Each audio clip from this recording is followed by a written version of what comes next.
ماتش الجونة في شوية مؤثرين على السوشيال ميديا محسوبين على نادي الزمالك، مطنشين ماتش الجونة خالص وماسكين بقى الاهلي وسيبك بس الاهلي وبيحذروا الناس من الاهلي.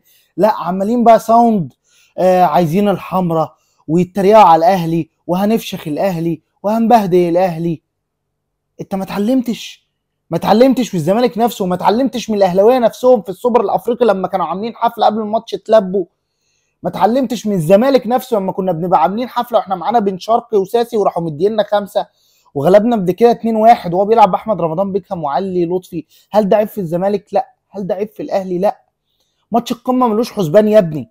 انت ازاي مؤثر على السوشيال ميديا وعامل نفسك وعنده ايه الافات الفولورز، الافات اللايكات؟ احنا جمهور الزمالك مش كده. كل تركيزنا دلوقتي ماتش الجونه، ماتش ب3 نقط حاليا اهم من ماتش الاهلي بكتير.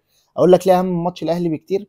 اتغلبت ضد الجونه وانت عندك غيابات وانت مش مركز كجمهور وكفريق بره الملعب بقى خلاص مركزين في الاهلي.